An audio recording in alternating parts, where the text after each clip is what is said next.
അയ്യോ, ഇതിനകത്തില്ല. എന്തിനാ അടിച്ചത്? നീ എല്ലാം പറഞ്ഞു ഇതിനകത്ത് വെച്ചെന്ന്. സത്യമായിട്ട് ഇതിനകത്ത് വച്ചതാ. പിന്നെ അതവിടെ പോയടാ. ഞാൻ പറഞ്ഞില്ല അച്ചായ, ഇത് അവള് തന്നെ, വേറെ ആരും ഇത് എടുക്കൂലടാ.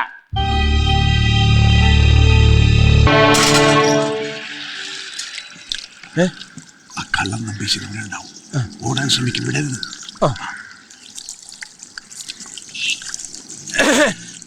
ആരാ? എവിടുന്ന് വരുന്നു? പന്നി. പറയുന്നു എന്റെ വീട്ടിൽ കയറി വന്ന് എന്നെ പന്നി വിളിക്കുന്നോടാ, പന്നി. അയ്യോ, വിക്കനാണ്. ഞങ്ങൾ നമ്പീശനെ തേടി വന്ന. എന്താ കാര്യം? കുറച്ച് കാശ് കൊടുക്കാനുണ്ടായിരുന്നു, അതുകൊണ്ട് വന്നതാ. കാശ് കൊണ്ടുവന്നിട്ടുണ്ടോ? പുള്ളിക്കാരൻ ഞങ്ങളുടെ ഒരു വീട് വെക്കുന്ന കാര്യത്തിന് വേണ്ടി പോയിരിക്കുക. ഞാനൊന്ന് ഫോൺ ചെയ്ത് നോക്കട്ടെ. നീ എന്തിനാണ് അവരെ പന്നിന്ന് വിളിച്ചത്? പന്നിയും കരയെന്ന് വരികയെന്ന് പറയാൻ തുടങ്ങിയതാ. പന്നിയില് ആ കൊടക്കി. ലോകത്ത് കോടാനകോടി സ്ഥലങ്ങളുണ്ട്. നുണ പറയാൻ നിനക്ക് ഈ ഒരു പേര് മാത്രമേ കിട്ടുള്ളൂ. ഇതാണടാ വിക്കം വിവരക്കേടോ ഒന്നിച്ചു വന്നുള്ള കുഴപ്പം. കഴുത. നീ പോടാച്ചാ, നിന്നെ പിടിച്ച് പോലീസ് ഏൽപ്പിക്കട്ടാ. എന്നെ ചീത്ത പറയാൻ നിനക്ക് ഒരു വിക്കൂല്ല അല്ലേ? ആ കൊടയിങ്ങത്താ. എന്തിന്? ഇനിയും തെറി വിളിച്ചാ കണ്ണി വെച്ച് കുത്തിത്തരും. എലീനയുടെ ഐഡിയ കൊള്ളാം. അതെന്താ? ആ കാലമാടം പല്ല് പറിച്ച ശേഷം ഇങ്ങനെ ഒരു സൈഡിൽ കൂടി വിസിൽ വെക്കൊണ്ടിരിക്കും. തോമാച്ചന്റെ ലോക്കറിൽ നിന്ന് പണം എടുത്തിട്ട് നമുക്ക് എങ്ങോട്ടെങ്കിലും മുങ്ങാം. ഏത് ബാങ്കിലാ അയാളുടെ ലോക്കർ? ATC ബാങ്കിലെ നമ്പർ 32. സാവിത്രിയുടെ പേരിലാണ് എടുത്തിരിക്കുന്നത്. പക്ഷെ താക്കോല് തോമാച്ചന്റെ അല്ല.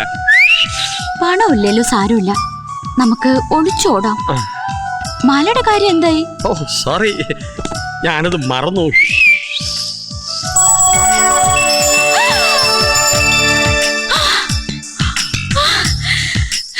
How sweet of you, നമ്പിയേട്ടാ. I love you.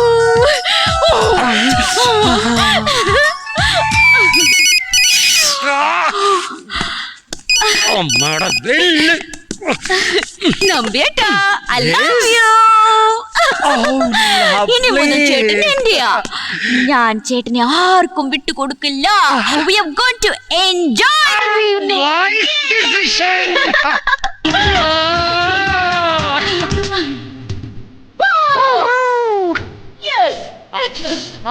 Come on. ചേട്ടനെ ഇതൊന്നും അഴിച്ചു വെച്ച് ഫ്രീ ആയിട്ട് വരൂ. Come on.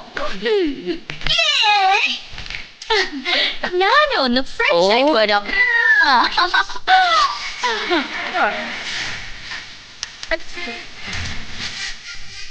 പിന്നെ അമ്മേട്ടന്റെ ഭാര്യ ഡൈവോഴ്സ് വേണ്ടേ? അല്ലാതെ എങ്ങനെയാ എന്നെ കെട്ടുന്നേ? അവളോട് പണി നോക്കാൻ പറ. അവളെന്റെ ഭാര്യയല്ല, സൂർപ്പണക.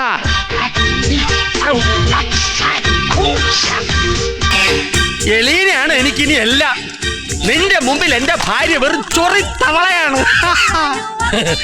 നമ്മൾ രണ്ടും മാത്രമുള്ള സ്വർഗത്തിലേക്ക് അവള് കടന്നു വന്നാലേ അവളുടെ മുഖത്ത് ഞാൻ കാർക്കിച്ച് തുപ്പും. വൃത്തികെട്ട ശവം, മൂത് കിഴവി. പണ്ടാരം ഉടങ്ങാൻ ബീനി ഉടക്കി. എലീന, ഇതൊന്നൊന്ന് ഊരി തന്നെ.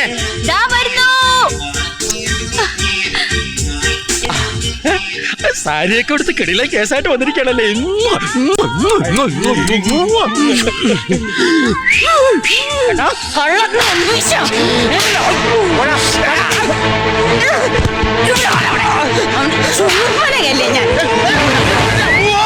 നിന്റെ അമ്മായി അപ്പന്റെ ഭൂസ്വത്തൊന്നും അല്ലല്ലേ ഇത്? ആ സമയത്ത് അവളുടെ അമ്മയെ കെട്ടിക്ക് അമേരിക്കയിൽ നിന്ന് മരുന്ന് കൊണ്ടുവന്നിരിക്കുന്നു. അഹങ്കാരി. അങ്ങനെ ഈ പാവങ്ങളെ പറ്റിച്ചോണ്ട് പോകാൻ ഞാൻ സമ്മതിക്കില്ല. നീ ആരുടെ മദർ തെരേസേ? ഇവളവളുടെ അമ്മൂമ്മ, ഗ്രാൻഡ് മദർ തെരേസ. ചെകുത്താൻ പെൺവേഷം കെട്ടി വന്നിരിക്കുക. എന്നിട്ട് സത്യം ധർമ്മം പ്രസംഗിക്കുന്നത് കള്ളി. സൂക്ഷിച്ച് സംസാരിക്കണം. ഇല്ല, നീ എന്നെ എന്ത് ചെയ്യും? പിടിച്ച് മൂക്കി കെട്ടിക്കളയോ? അധികം കൂടെ ഞെളിയിലെ പെണ്ണാണെന്ന് ചെയ്യണമെന്നറിയോ? കാലെ പിടിച്ച് നിലത്തടിച്ചിട്ട് ഒരു കാലം ചവിട്ടി പിടിച്ച് മറ്റേ കാലം വാഴപ്പോള കീറുന്നതൊക്കെ പടപട വലിച്ചു കീറണം. എന്നിട്ട് ആ കാലെടുത്ത് അടുപ്പിൽ വെച്ചിട്ട് അത് കത്തിച്ചിട്ട് അതിന്റെ ചാരം എടുത്ത് ഇവിടെ അണ്ണാക്കിനകത്തോട്ട് തുടരുത്. എനിക്കും ചില ഉദ്ദേശങ്ങളൊക്കെ ഉണ്ട്. അത് നടക്കും വരെ തന്നെ ഇവനെ ഞാൻ ഇവിടുന്ന് പോകാൻ സമ്മതിക്കില്ല. നിന്നെ ഞാൻ നിന്റെ ഉദ്ദേശം എന്തോ ഞങ്ങൾക്കറിയാം. നീ നാറിയാണെങ്കിൽ ഞങ്ങൾ പല നാറികളാണ്. നീ ആ കിളവന്റെ കിളവയുടെ മുമ്പിൽ ശീലാവായി സമയുന്നത് ഇവിടുന്ന് പെട്ടി പണം അടിച്ചോണ്ട് പോയല്ലടി. അതിന് വെച്ച വെള്ളം വാങ്ങി വെച്ച നീ അവനെ തോന്നും. എനിക്ക് വിശ്വസിക്കാനാവുന്നില്ല. വിശ്വാസം ഇല്ലെങ്കിൽ ഞങ്ങളുടെ കൂടെ വാ, കാണിച്ചുതരാം. കള്ള കൂട്ടങ്ങളാ മൂന്നും. ഞങ്ങള് പലപ്പോഴും പറഞ്ഞപ്പോ വിശ്വാസമായില്ലല്ലോ. വാ, കാണിച്ചുതരാം.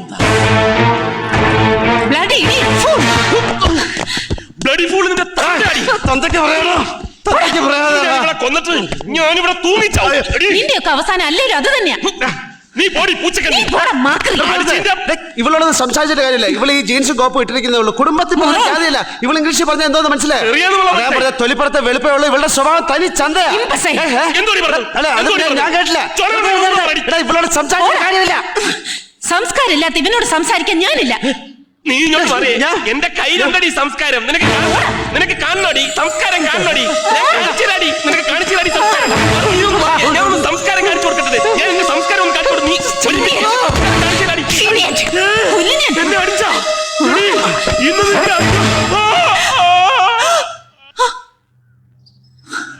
അടുത്ത കാണിക്കേ. അടുത്ത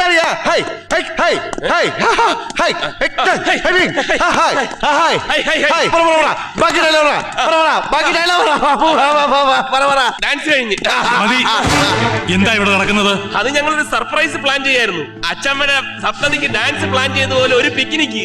അതിനാണോ പരസ്പരം ചീത്ത വിളിച്ച് വഴക്കുണ്ടാക്കിയത്? അല്ല അത് പിന്നെ പിക്നിക്കിന്റെ ഭാഗം ഒരു ചെറിയ നാടക. ഇത് ഞങ്ങള് ഇംഗ്ലണ്ടില് ഓക്സ്ഫോർഡ് യൂണിവേഴ്സിറ്റി കളിച്ചപ്പോ എല്ലാവർക്കും ഭയങ്കര ഇഷ്ടപ്പെട്ടു. സായിപ്പന്മാരും മുണ്ടെടുത്ത് വായില് വെച്ച ഓക്സ്ഫോർഡിലെ സായിപ്പന്മാര് മുണ്ടെടുത്തോണ്ട് നടന്നു. ഓക്സ്ഫോർഡിലെ സായിപ്പന്മാര് മുണ്ടെടുത്തോണ്ട് നടന്നു. എന്തിന്? ആര്? സായിപ്പന്മാര്. അത് മലയാള നാടകം കാണണമെങ്കിൽ മുണ്ടെടുത്തോണ്ട് വരണമെന്ന് പറഞ്ഞപ്പോ സായിപ്പന്മാർ. ഓ, സായിപ്പന്മാർക്ക് മലയാളം മനസ്സിലാവും. ആരുടെ? സായിപ്പന്മാർക്ക് മലയാള നാടകം മനസ്സിലാവുമോന്ന്. ആക്ച്വലി എന്താണ് പറയണെന്ന് മനസ്സിലായില്ല. നാടകം ഇംഗ്ലീഷിൽ തന്നെ. അത് തർജ്ജമ ചെയ്ത് മലയാളത്തിൽ കളിച്ചോണ്ടിരുന്നപ്പോഴാണ് അച്ഛൻ വന്നത്. അല്ലാതെ ഇവിടെ വഴക്കിനൊന്നും അല്ലായിരുന്നു. സംശയം എല്ലാം തീർന്നല്ലേ. ഞാനങ്ങ് പേടിച്ചു. ഇവര് വന്ന് പറഞ്ഞപ്പോ ഞാൻ ആകെ തകർന്നുപോയി. മണ്ട ശിരോമണികള്. നടക്കട്ടെ. നീ ഇപ്പൊ പോ. എന്താടി ചെറിയണേ? മേലെ ഞങ്ങളുടെ കാര്യങ്ങൾ ഇടപെടാൻ വന്ന നിന്റെ പൂച്ച കൊണ്ട് കൊത്തി പറിച്ച് കോഴിക്കിട്ട് കൊടുക്കും. ഇവളുടെ ടൈം കൊള്ളാം. അല്ല പൊട്ടക്കണ്ണൻ മാവേലറിഞ്ഞപ്പോ മാവും മാങ്ങയും ചക്കയും തേങ്ങയും കൂടെ താഴേക്ക് വീണു. എന്റെ ചങ്ക് പൊട്ടിപ്പോയി തങ്കമ്മേ. എന്റെ ചങ്ക് പൊട്ടിപ്പോയി തങ്കമ്മേ. തങ്കമ്മേ അതാരാ? അത് നമ്മളിപ്പോ ഈ കളിച്ചോണ്ടിരിക്കുന്ന നാടകത്തിലെ നായിക തങ്കമ്മ. എടീ നിന്റെ വസ്ത്രങ്ങൾ ഓരോന്നോരോന്നായിട്ട് അഴിച്ചു മാറ്റി നല്ല ചാട്ടവാറുകൊണ്ട് പ്ലാച്ച് പ്ലാച്ചെന്ന് അടിച്ചു നിന്റെ. അതെ നമ്മുടെ സംസ്കാരത്തിന് ചേർന്നതല്ല ഇത്തരം സംഭാഷണവും നാടകവും ഒക്കെ. പിക്നിക് എന്ന് പറയുമ്പോ വല്ല ആട്ടോ പാട്ടോ ഒക്കെയാണ് നല്ലത്. അത് മതി. ഇപ്പൊ ഷുവറായി ഇവൻ തന്നെയായിരിക്കും ബാങ്ക് മോഷ്ടിച്ചത്. ആര്? അല്ല, നാഷണൽ ബാങ്ക് മോഷണത്തിന് അറസ്റ്റ് ചെയ്ത തോമസ് ജയിലിൽ ചാടി. പത്രത്തിലുണ്ട്. ആശുപത്രിയിൽ നിന്നാണ് രക്ഷപ്പെട്ടത്. അയാളോടൊപ്പം ഉണ്ടായിരുന്നവരും മലയാളികളെന്നാ പോലീസ് കമ്മീഷണർ പറയുന്നത്. ഇതുപോലുള്ള ചില വൃത്തികെട്ടവന്മാരാ നേരെ ചൊവ്വേ ജീവിക്കുന്ന മലയാളികൾക്ക് ചീത്തപ്പേരുണ്ടാക്കുന്നത്. നീ എന്താ ഇവിടെ പാറമാതിരി ഇരിക്കുന്നത്? പറഞ്ഞൊന്നും കേട്ടില്ലേ? സംഗതികൾ കൂടുതൽ വഷളായിക്കൊണ്ടിരിക്കുകയാണ്. നിനക്കിത് എന്ത് പറ്റി? നാട്ടിലേക്ക് വിളിച്ചിരുന്നു. എന്നിട്ട് ഇന്നലെ അമ്മയെ സ്വപ്നം കണ്ടു. അതുകൊണ്ട് വിളിച്ച. തീരെ സുഖമില്ല, ആശുപത്രിയില്ല. നില വഷളാകും മുമ്പ് ഒരു ഓപ്പറേഷൻ വേണമെന്ന് പറഞ്ഞു. 25,000 രൂപയെങ്കിലും ഉണ്ടെങ്കിലേ ഓപ്പറേഷൻ നടക്കും. നീ എന്ത് പറഞ്ഞു? അയക്കാന്ന് പറഞ്ഞു. എവിടെ നിർത്തിട്ട്? എനിക്കറിയില്ല. പിന്നെന്തിനാ പറഞ്ഞു? പിന്നെ എന്ത് ഞാൻ പറയണം? ഞാൻ ദുബായിലല്ലേ പണിയെടുത്ത് പണം ഉണ്ടാക്കിയല്ലേ. അപ്പൊ അമ്മയുടെ അസുഖത്തിന് പണം അയക്കാൻ സൗകര്യമില്ലെന്ന് പറയണോ?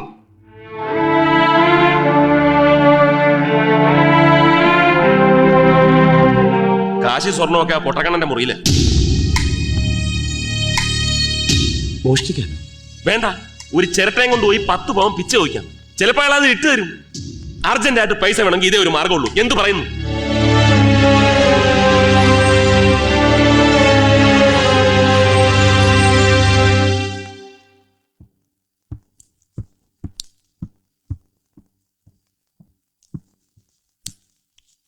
നീ എന്താ തേച്ച് കുളിക്കാൻ പോവാണോ? മോഷണത്തിന് മുമ്പ് നിറച്ചെണ്ണ തേക്കണം. എന്തിന്? ആരെങ്കിലും കണ്ട് കേറി പിടിച്ചാ നൈസായിട്ടങ്ങ് സ്ലിപ്പ് ആവണം. എന്നിട്ട് കേറി ഓടിക്കളയണം. അപ്പൊ ആദ്യമായിട്ടല്ല നീ പണിക്ക് ഇറങ്ങുന്നതല്ലേ? കൂടുതൽ കിന്നാരൊന്നും വേണ്ട. മിണ്ടാതെ കൂടെ വന്നാ മതി. എനിക്ക് വേണ്ടി മാത്രമല്ലേ. ഇതുപോലെ അങ്ങ് സ്ലിപ്പ് ആവണം.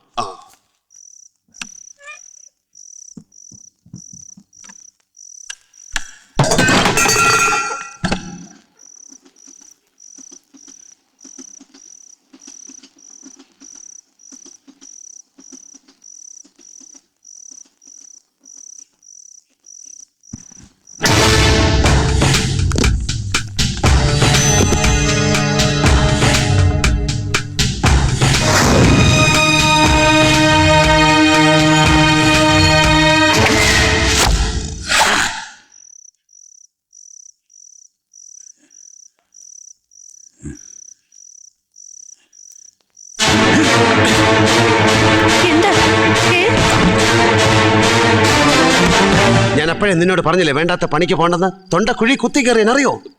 കിളവൻ കൈരളി എന്നാ തോന്നുന്നത്. കൈരളിയല്ല, കളരി. പിന്നെ ഇത്രയും വലിയ വീട്ടിൽ ഒറ്റയ്ക്ക് ധൈര്യമായിട്ട് എങ്ങനെ താമസിക്കുന്നത്? കളവന്റെ തലേന്റെ അടിയിൽ മിസൈൽ വരെ ഉണ്ട്. ഇനി എന്തെങ്കിലും ഇങ്ങനത്തെ പരിപാടി ഉണ്ടെങ്കിൽ നീ ഒറ്റയ്ക്ക് ചെയ്താൽ മതി, എന്നെ കൂട്ടണ്ട. എണ്ണയൊക്കെ തേച്ചിക്കല്ലേ, പോയി കുളി. എത്ര തലമുറകളുടെ കല്യാണക്കഥ പറയാനുണ്ടാവുമെന്നറിയോ ഈ ആഭരണങ്ങൾക്ക്? അത്രയും കാലം കൈമാറി വന്നതാ ഇതൊക്കെ. അല്ല, കുഞ്ഞുണ്ണിക്ക് എന്താ ഇപ്പൊ ഇത് കാണണമെന്നൊരാഗ്രഹം? അല്ല, രാധയ്ക്ക് പറഞ്ഞിട്ട് വിശ്വാസമാകുന്നില്ല. ഈ ട്രഡീഷണൽ ആയിട്ടുള്ള ഓർണമെന്റ്സ് ഒന്നും കണ്ടിട്ടില്ലെന്ന്. അവളെ ഒന്ന് കാണിക്കാൻ വേണ്ടിട്ട്. കുഞ്ഞുണ്ണി അടച്ച് അവളല്ലേ ഇതൊക്കെ ഇട്ട് അണിഞ്ഞൊരുങ്ങേണ്ടത്. കുഞ്ഞുണ്ണി, ഒരു കാര്യം ചോദിക്കാൻ വിട്ടുപോയി. എന്താന്നറിയോ? എന്താ? ഇവിടെ ഒരു വലിയ സാധനം സൂക്ഷിക്കുന്നുണ്ട്, ഒരു പെട്ടി. അതിലും വിലപ്പെട്ടതൊന്നും ഇവിടെ ഇല്ല. നീ എന്താ അതേപ്പറ്റി ഒന്നും ചോദിക്കാഞ്ഞത്? അത് ഇപ്പൊ അതിന്റെ ആവശ്യമില്ല, സമയം വരട്ടല്ലേ. ആയിക്കോട്ടെ, ഞാൻ വിചാരിച്ചു നീ അത് മറന്നുപോയിന്ന്.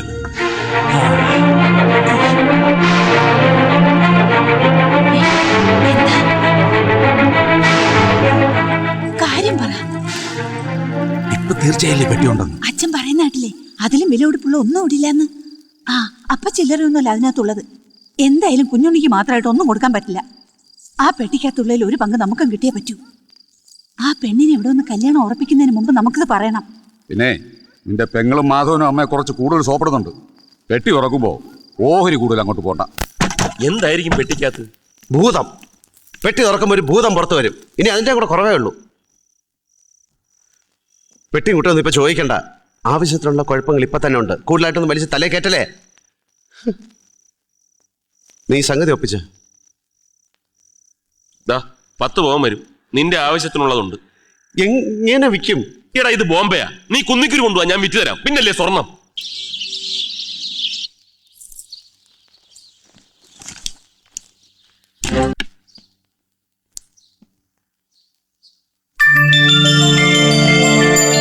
വാങ്ങിക്കൊള്ളൂ. എന്തായത്? ഇന്ന് കുഞ്ഞുണ്ണിയുടെ പിറന്നാളാ, അത് മറന്നോ? രാധിക പറഞ്ഞു നിങ്ങളൊക്കെ ഇംഗ്ലീഷ് മാസവും ഡേറ്റ് ഓഫ് ബർത്ത് ഒക്കെ നോക്കിയിട്ടാ പിറന്നാൾ ആഘോഷിക്കുന്നതെന്ന്. മലയാള മാസവും നാളും ഒക്കെ മറന്നു. അല്ല, അതിപ്പോ അമേരിക്കയില് കുഞ്ഞുണ്ണിക്ക് ഒരു സർപ്രൈസ് ആയിക്കോട്ടെ എന്ന് വിചാരിച്ചു. കൂട്ടുകാരെയും കൂട്ടി ഈ അലങ്കാരവും ആഘോഷമൊക്കെ ഒരുക്കിയത് ഇവളാ, രാധിക. അച്ഛമ്മയ്ക്കിപ്പോ കുട്ടിയുടെ ഇഷ്ടം ഒന്നും അറിയില്ല. നീ പോയപ്പോ തൊട്ട് ഓരോ പിറന്നാളിനും സമ്മാനം വാങ്ങാൻ വേണ്ടി കൂട്ടിവെച്ച പണ. നിനക്ക് എന്താ വേണ്ടെന്ന് വെച്ചാ ചെയ്തോളൂ. എല്ലാരും വന്നോളൂ. 5 കൂട്ടം പ്രഥമനോടെ ഒന്നാന്തര ഒരു സദ്യ ഒരുക്കിയിട്ടുണ്ട്. വന്നോളൂ എല്ലാരും.